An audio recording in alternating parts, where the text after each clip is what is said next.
You are listening to a Clarkesworld Magazine podcast with your host and narrator, Kate Baker. Greetings, Clarkesworld citizens. I hope this podcast finds you extraordinarily well.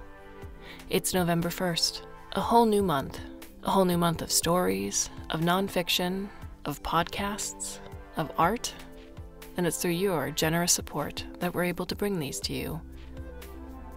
And if you haven't supported the magazine financially, you can go to patreon.com/Clarkesworld. Even $1 a month helps. It's less than a cup of coffee, guys. And you're showing, with your financial support, that we mean something to you, which is a really cool feeling to have. Our first piece for the month of November 2017, issue 134, is titled Prasetyo Plastics. It is by D.A. Xiaolin Spires. And if you're keeping up with the podcasts, yay! But also that name should sound familiar, because Spires led off the story 2 months ago with Twisted Knots. D.A. Xiaolin Spires stares at the sky and wonders what there is to eat out there in the cosmos. Spires aspires to be a 3D printer, replicator, gourmand, but will happily concede with producing and consuming quixotic fiction and poetry. Trips to the East and Southeast Asia continue to influence her writing and leave her craving durian, fermented foods, and copious amounts of wonder that fuel her body, spirit, and imagination. Spires lives in oscillation between Asia and the U.S. and currently resides in Hawaii. You can find her sniffing tropical fruit at farmers markets, scouring lawns and beaches for fallen plumeria blossoms, and boarding research vessels. Her work appears or is forthcoming in various publications such as Analog, Grievous Angel, Retro Future, Lawn Tar, Gathering Storm Magazine, and Story Seed Vault, as well as anthologies of the strange and delightful such as Sharp and Sugartooth, Broad Knowledge, and Ride the Starwind. She can be found on her website or on Twitter at Spires Writer. So, my dear listener, I hope you can sit back, relax, and let me tell you a story.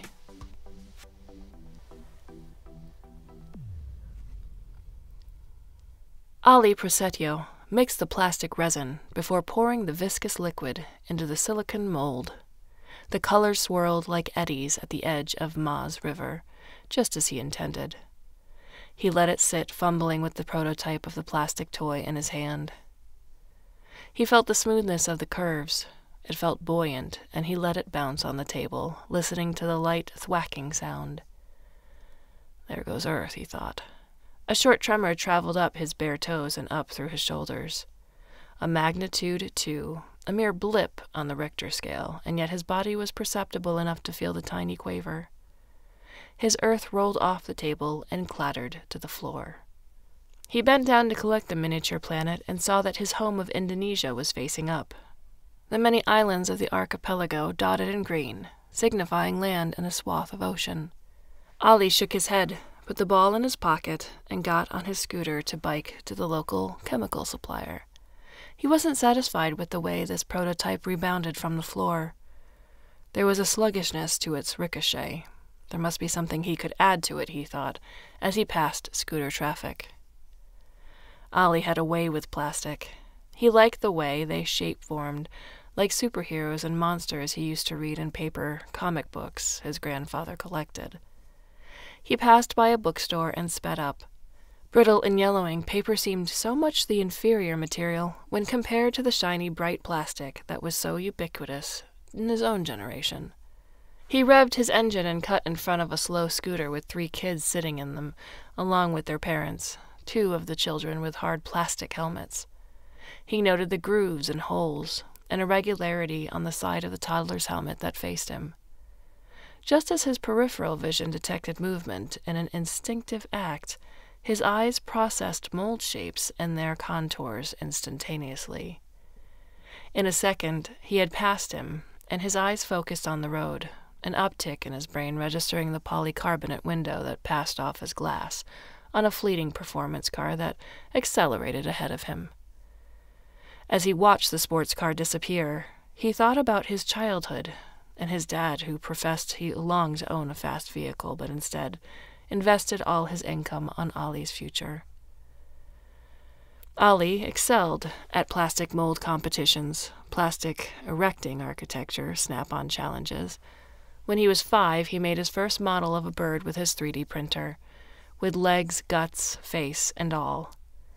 When he was 12, he focused on joints, moving parts, pendulums, and other mechanics, using differently weighted plastics to achieve the kind of kinetics he wished. When he was a high school graduate, he won accolades from the many contests he entered and placed. His teachers penned effusive recommendations for him, and he won a scholarship to the university of his choice with the premier plastics engineering program. At the expense of their own dreams, his parents poured their energies into his, and it paid off. They couldn't have been prouder. They could see their son was made for something great. He was one of the many youths ushering in a new era of material science, one of the great architects of the next generation. The kind of thing every parent tells themselves, even as their dreams of race cars with polycarbonate windows sped off into the distance and winked away in the horizon. Plastic was already overtaking all, just as the world's oceans were engulfed in plastic, where a knife slit in a dead bird's body would reveal an autopsy of the polymer, just as even plankton consumed microplastics. 3D printers started phasing in. They were the next best gift. They used plastic to make 3D printers and 3D printers to make 3D printers, a kind of self-replication that assured perpetuity. Ali browsed through the catalog of chemicals. As always, the warehouse was filled with mechanic humming and drumming, but few conversations and shouts from vocal cords, with mostly machines operating the lines. Machine parts also printed from printers. Printing was fairly easy. You could buy hardware off Amazon, or you could just ask your buddy at school, your neighbor, your employer, someone else who had already invested in the hardware to make one of your own. Put in some specifications or download one of those many pre-made designs uploaded on Snapshare, and there you have it, a ready 3D printer, ready to wash ashore more plastic debris, ready to raise plastic overconsumption as the #1 threat to human health. Ali took a can off the shelf. The can container itself was plastic. When Ali created a small robotic car that had all plastic components, his parents took him bowling. His dad was especially elated. Then 1 week later, he recreated a bowling alley out of plastic in their backyard. Every reward they offered him struck another chord of imagination, so that their attic filled to the brim with plastic appliances and knickknacks. Then, when the attic was full, his parents allowed one car space of the garage to be dedicated to Ali's contraptions. One car space soon became the whole garage, and the next thing you knew, Ali had his first commission, $100 from his parents to build a shed of plastic to store his stuff. His parents thought themselves clever, but Ali thought they got the short end of the stick. He would get to appropriate more backyard real estate for his projects. Also, the lack of specification from his parents was his own gain. He built a shed that covered the entire backyard, from house to fence. If his parents' generation was the silicon generation, then surely his would be the plastic one. But silicon was still present. Tech companies still experimented with silicon, interlaced with the printable polymer. But plastic startups were where all the investors fled. The next day, Ali cradled his plastic filament as he chatted with his coworker, Karina Hartonel. He was one of the few that had opted for a biochemical minor and now proved the utility of his passion. Not only did it lead him to a career in one of the most lucrative sectors of R&D, but it also led him to this particular lab with this particular lab mate, Karina. The filament he held in his hand was mostly plastic, but included some organic material from seabed bottoms, reefs from which he chiseled. The resulting mix was something that could conduct heat. He could feel it pulsate in his palm, but he thought that might be his own heartbeat beating away to Karina's tinkling laughter. He felt on top of the world, a love blossoming, the conductive nature of romance to be, and the new product that he felt in his bones would soon be marketable. This was the one, he thought. Conductivity is a conduit for plastic to be the one material which will rule over us all, the long-lasting, barely biodegradable emperor of its domain, Earth. That was the first two sentences of a 3,456 carefully worded anonymous letter that came in the mail 1 week after his co-authored article, The Electromagnetic Conductivity of Reef-Based Calcium Carbonate Infused in New Polypropylene Varieties, published in the Journal of Engineered Textiles and Science. It was one of many letters to come. Looking back at it, Ali would say that it was perhaps one of the tamest, least filled with vitriol. After Karina published an article on her other project with the team that she was leading, New Methods of Plastic Tempering, they kept separate bins to compete to see who could get the most hate mail by the summer. Some were sent by post, but most came through their work emails, that they then printed out to add to their own pile. Letters that were mostly questions or requests from media on plastic-related topics didn't count. It had to have at least a tinge of animosity to qualify for the bin. Ali was winning. His stack was at least 3 times the size of Karina's. While the letters Karina received were largely confined to the local area and too benign to be considered for the bin, Ali received letters with lots of colorful expressions. But Ali himself was much more vocal advocate, agreeing to appear on blogs and podcasts on textiles. And his fans were from around the world, too. It was with this lead in competitive hate mail receiving that Ali asked Karina to go scuba diving with him. That summer they spent a lot of time checking out reefs together, all across Java, Bali, and further out into the pristine waters of the Raja Ampat archipelago, with Ali pointing out some of the flamboyant ones that inspired his latest polymers. "Remember that one in the blue and yellow with a huge arm span reaching out towards the surface? It looked like a peacock," he would say, or make note of some other piece of ocean bottom he found particularly enrapturing. "It was a sea fan coral, anchoring to softer substrates. I read they're nocturnal, only growing their polyps at night," she would respond, a twinkle in her eye.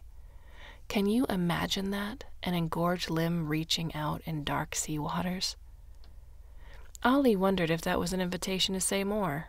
Karina exhibited an encyclopedic memory when it came to these formations and a spirited humor he appreciated, but could not exactly interpret. He left it alone. But one night, at a provocative remark on her part, darting orange fishes like tongues, he invited her to his room. She conceded with a coquettish grin. That night, like the coral, they stretched out their limbs. Like wayward growth, they wrapped themselves around each other in the dark, their tongues mimicking the flitting movements of tiny sea life. Twice a week for 2 blissful months, they would glide in each other's paths for hours at a time, pointing out gaudy sea life and photographing exceptional coral constructions. Then they would surface and sink to a setting sun. The first leaves of autumn had already fallen when Ali first saw the clip of the environmentalists attacking plastic physically. He couldn't help but laugh. "What a joke," he said at the cooler to the HR manager as they peered at the screen together, watching the rage unfold. "Honestly, sometimes I can imagine giving some plastic a good whack, too," said the manager. "But I'm not actually going to go out there and do it." Their eyes fell away from the phone as the repeated hits relented at about 3 seconds left of the clip. Then Ali grabbed his mug of kopi jahe, sipping the mix of bitter coffee and bright ginger. As he approached Karina's desk, he pulled out his mostly plastic phone to show her. The environmentalists were beating plastic phones with metal bats. He couldn't see the victims very well, but they appeared to be outdated Samsungs. The same group also uploaded a video of themselves taking blows at plastic medical machinery behind a hospital, using what looked like to be old metal pipes they must have found rusting at scrapyards. Looks like they're pretty hell-bent," said Karina. "Yeah, though I think I have a few letters in my inbox that are more provocative," said Ali. He clicked on the next video. For a few seconds, they watched these determined protesters take swings at more plastic parts, this time behind an elementary school. The video must have been filmed right after lunch because kids started pouring in, running about the playground and yelling from slides and swings behind the protesters. The kids added to the general commotion, the sounds of banging plastic and the high-pitched cries and laughter of recess intermingling, until a school administrator asked the protesters to leave, and the clip ended.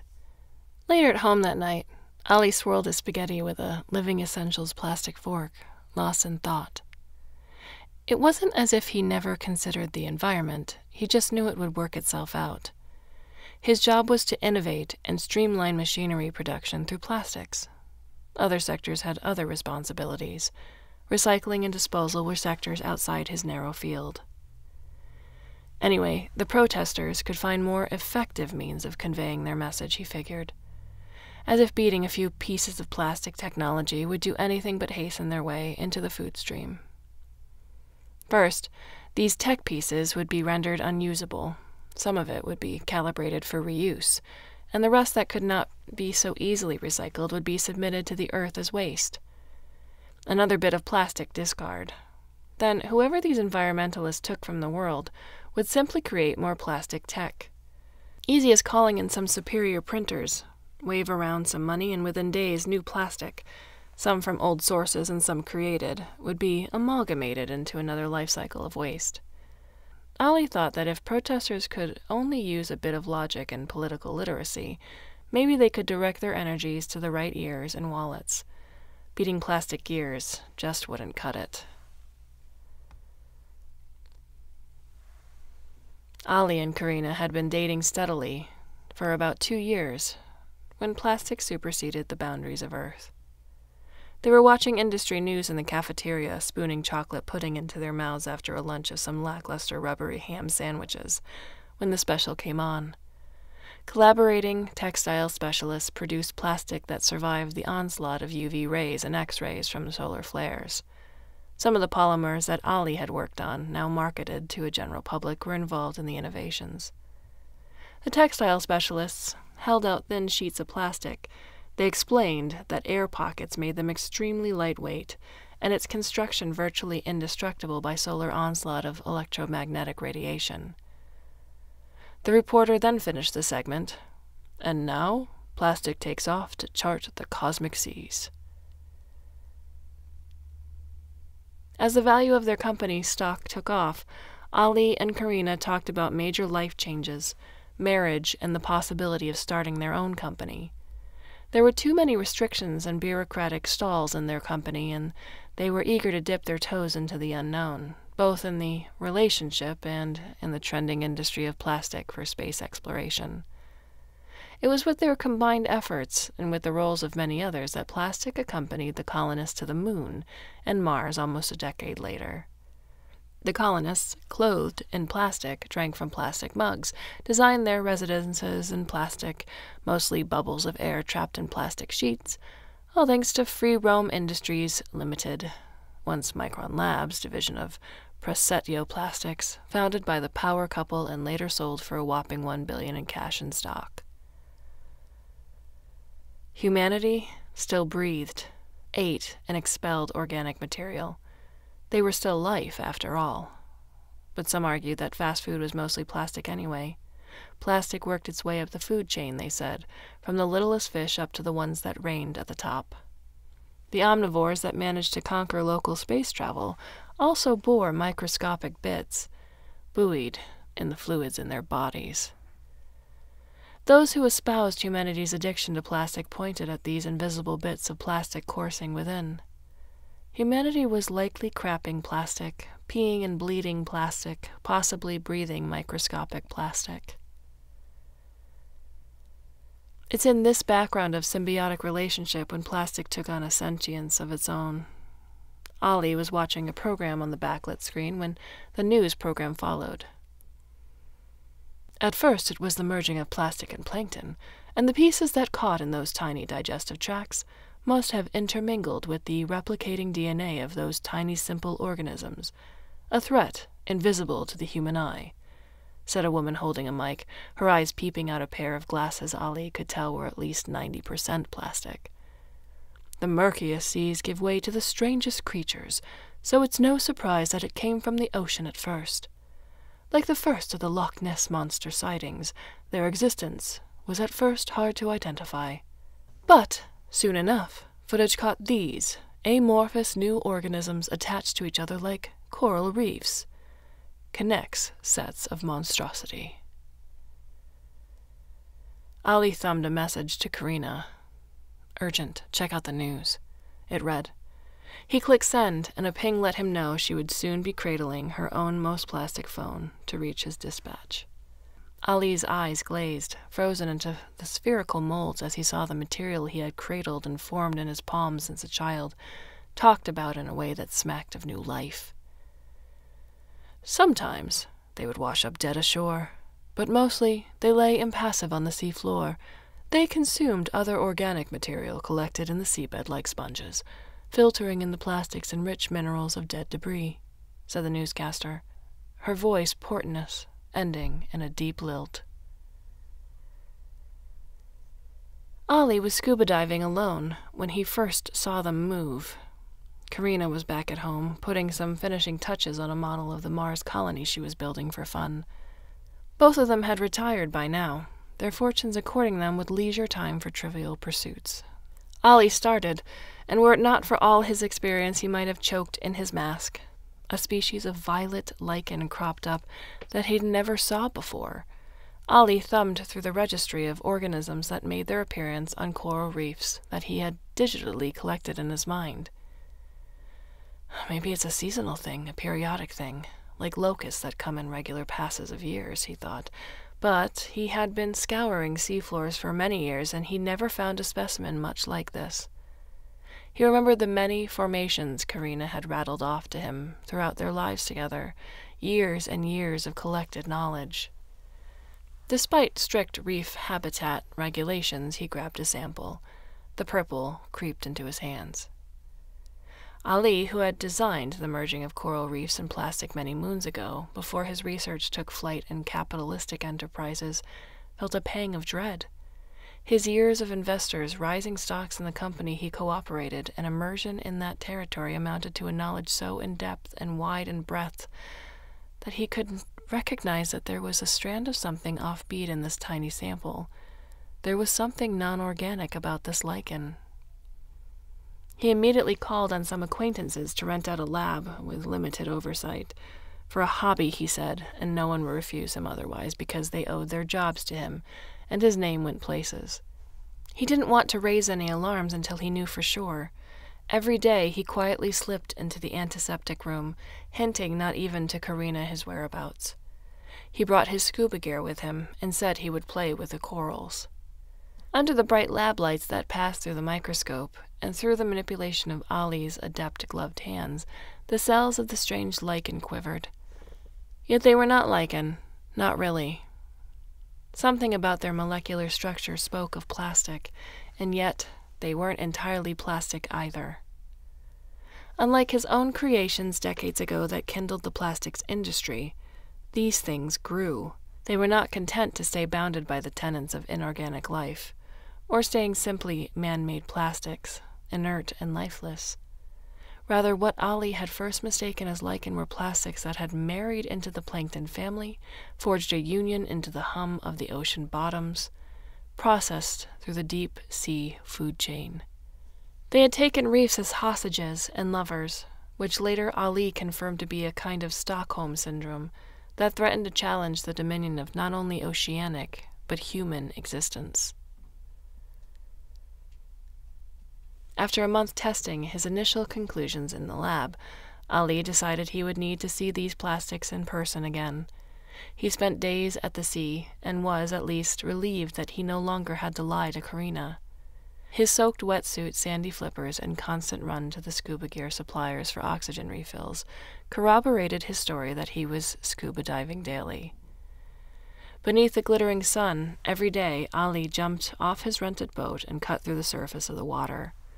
He moved from shallower seas to deeper ocean, as the boat operator waited for him. often with fishing pole or book in hand when Ali returned hours later. Under the bright ray of his heavy-duty underwater flashlight, Ali watched how the plankton plastics divided and combined.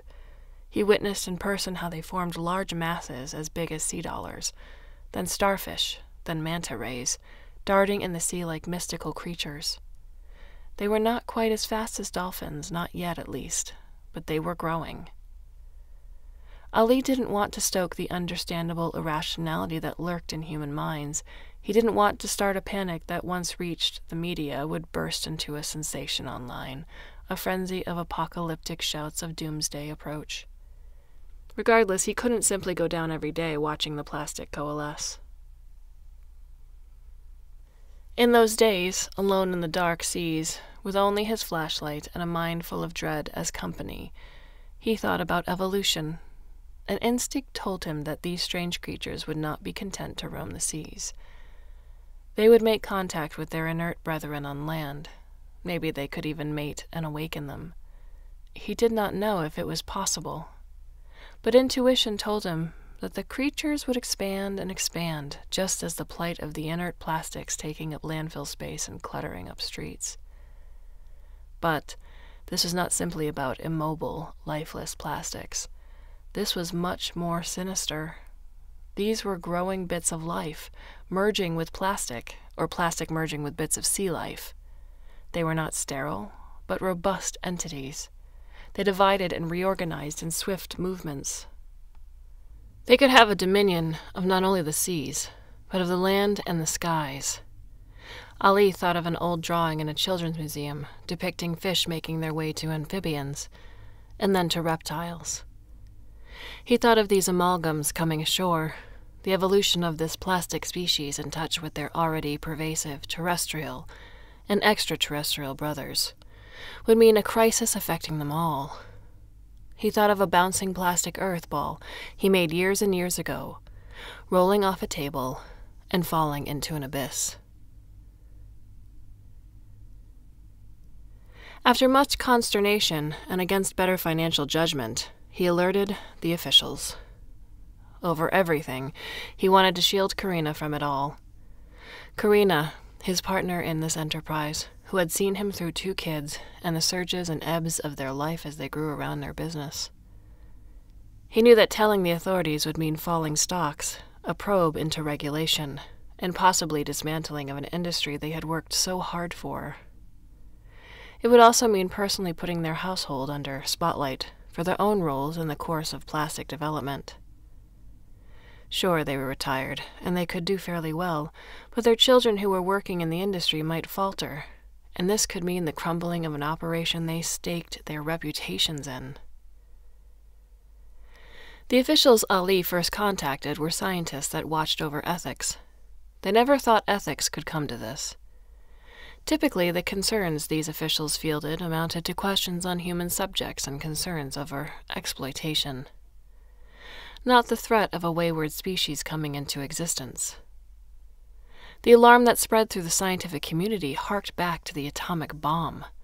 Not only did it open up new impetus into research on reverse engineering plastic-related textiles, but it also garnered a wave of discussion and debates. No longer scouring the seas and instead leaving the job to expert hands, Ali spent his days and nights watching the aftermath of his unpleasant discovery. He would sit in his couch, ignoring Karina's pleas that they needed a break from this. Where could he go that he could not see plastic? Maybe one of the space colonies. We haven't been there in years, she said. But Ali would look glassy-eyed into the screen strapped to his sofa as if it were his own retribution. And he would soak in all the criticism. Science as not a tool but weapon, not helping humanity but bringing it to its demise. And this weapon was growing and, if what Ali suspected was right, already sentient. Again, tonight, Ali settled in his sofa with his dinner of cold leftover pizza as accompaniment. Karina was at the gym and texted to tell him she'd eat later. His finger sent a quick reply and then clicked the plastic buttons on his remote a few times before settling on Channel 36. 6 p.m. Nightly News with your host, Clarissa Wang. Today, we'll be re-airing a special for those of you who missed the show from last week. Reporter Bill Taylor, biologist Penelope Jackson, and plastic specialist Advik Singh, son-in-law of former plastics moguls Ali Prasetyo and Karina Hartono, take us to the depths of the oceans to trace the phenomenon we're calling plastic terror. Roll in intro. Everyone thought that when the singularity would happen, it would be metal cores with metal heads, metal limbs, and metal breaths. Again, it was the projection of the times, the easy mistake that all short-sighted humanity falls for over and over again. The robots that fought back were never the shiny kind with tin-folded limbs. They never had antennae jutting forth and walked on 2 feet. No, they were plastic. Plastic in all its versatility. The way they formed together, the way they paired up in patterned numbers. It was the Fibonacci sequence unrolling before your eyes. There was something systematic to it all, something that surpassed simple mechanical unfurling of DNA and RNA, an intense curiosity and smartness emanating from the very fibers of their being. Fibonacci, said Ali aloud with a groan, throwing an empty, high-density polyethylene can of soda at the screen. It bounced off with an inoffensive bop, durable plastic coating shielding the ionized gases within. He turned up the volume just as the urgency in reporter Clarissa Wang's voice escalated. Intelligence. These creatures were already sentient. Soon they would contact their inert brothers. Soon they would lay their replicated hands into their malleable bodies and turn them into machines of their own wills, ingest them as one of theirs, and regurgitate them for their own expansive motives.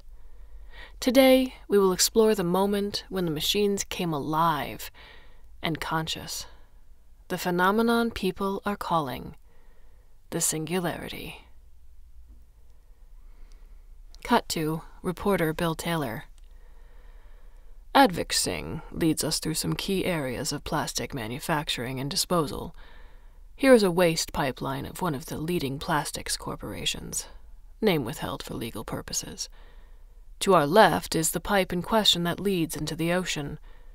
As you can see, it no longer pumps out waste, as the factory was shut down months ago. Cut to plastic specialist Advik Singh as they walk around the waste pipeline. Then cut to a mound of discard at an abandoned warehouse.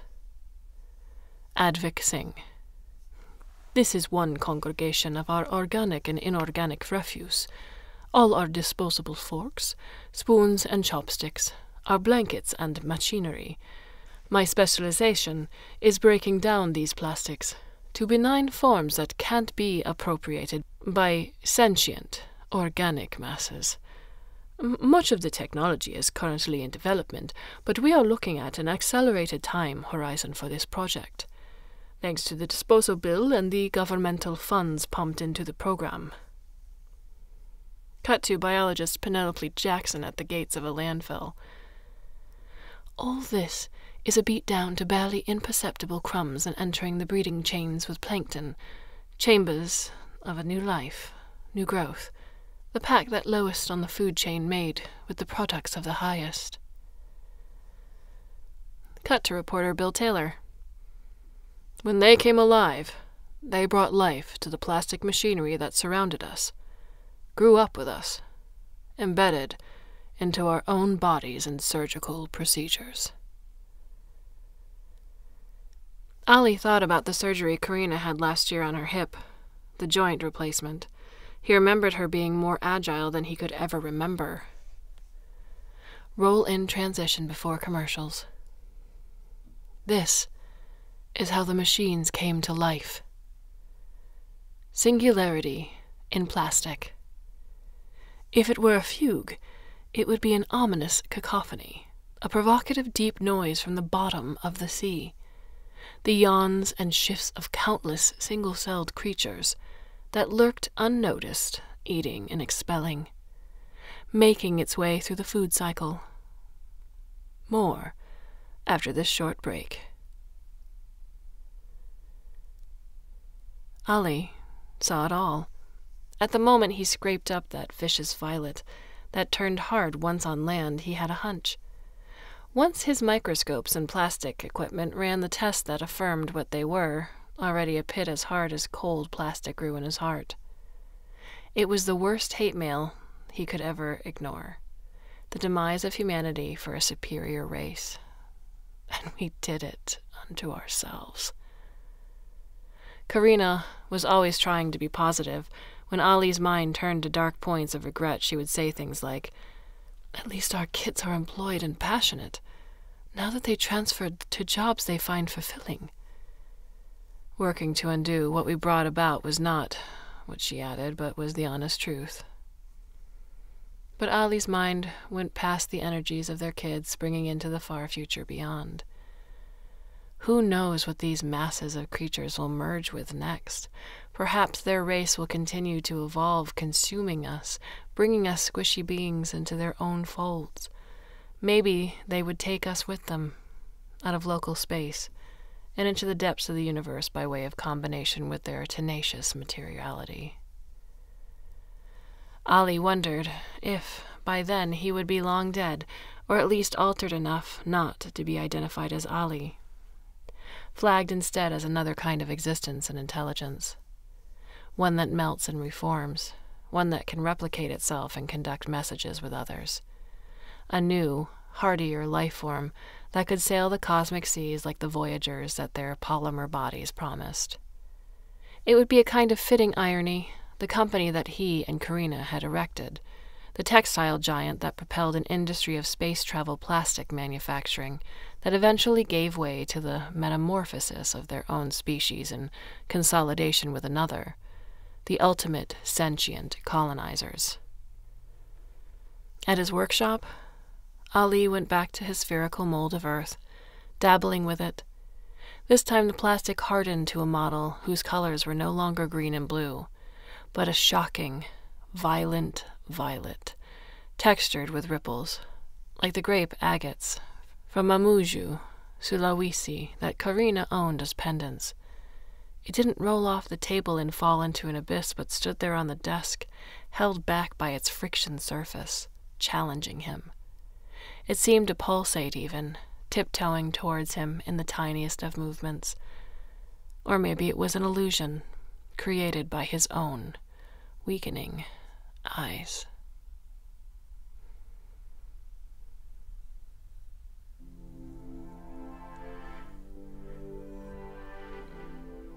Oh, I love this story.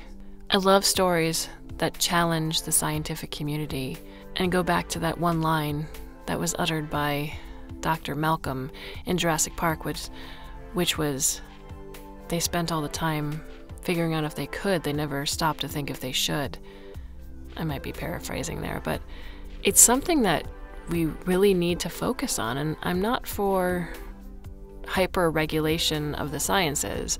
In fact, I think opening up our creative barriers is what allows us to expand as a species, but we have to be careful about what we do. And I think this story is an excellent example of that. Anyway, what are your thoughts on the story? You can leave us a comment or question at the Clarkesworld Magazine website itself, or you can go to the About Us page where all of our contact information is listed, in case you don't want to make a public comment. Again, thank you for spending this time with me. We've got more stories for the month, and I do hope you come back and listen. Until then, I bid you a very fond and warm au revoir, a bientôt, adieu, aloha, and every other word that means please come back and listen again very soon. She says, while sitting in her plastic chair,